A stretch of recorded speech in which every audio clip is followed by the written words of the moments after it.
Buni dan Jae-yeol akhirnya berbagi ciuman pertama yang penuh emosi, menjadikan mereka pasangan resmi. Keduanya pun mulai menikmati waktu bersama, mulai dari bermain game hingga membuka diri tentang ikatan mereka yang tumbuh dari kesamaan minat. Namun, momen bahagia itu tidak bertahan lama. Buni tiba-tiba diserang ketika sedang sendirian, menciptakan suasana mencekam.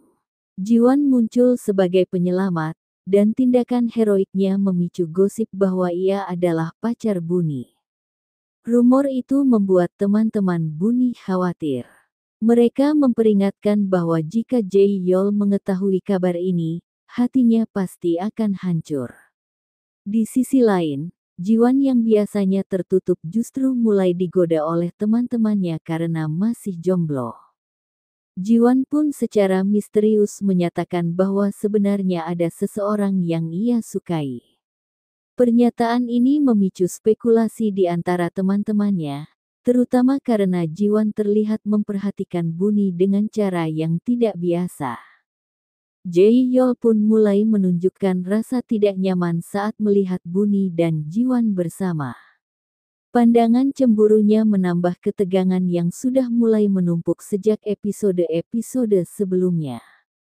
Hubungan Buni dengan Jae-yeol mulai terancam, bukan hanya karena rumor, tapi juga karena kehadiran Jiwon yang terus hadir di saat-saat penting. Buni pun mulai bimbang, apakah cinta yang ia jalani sekarang benar-benar pilihan terbaik. Di sisi lain, Jiwon tampak lebih mantap dengan keputusannya. Ia tidak hanya ingin melindungi Buni, tapi juga berani memperjuangkan perasaannya. Hal ini menjadikan dinamika ketiganya semakin rumit dan emosional. Episode 9 dan 10 ini akan memperlihatkan bagaimana cinta bisa membuat seseorang berubah drastis, baik menjadi lebih kuat maupun lebih rapuh. Dengan tekanan dari lingkungan sekitar dan luka masa lalu, Buni harus segera menentukan arah hatinya. Krusologi 101 tidak hanya menyajikan kisah cinta remaja biasa, tetapi juga menampilkan perjalanan emosional dan kedewasaan dalam menghadapi perasaan. Episode 9 dan 10 menjanjikan perkembangan besar dalam hubungan Buni dan Jae-yeol, namun juga membuka peluang besar bagi Jiwon untuk merebut hati Buni.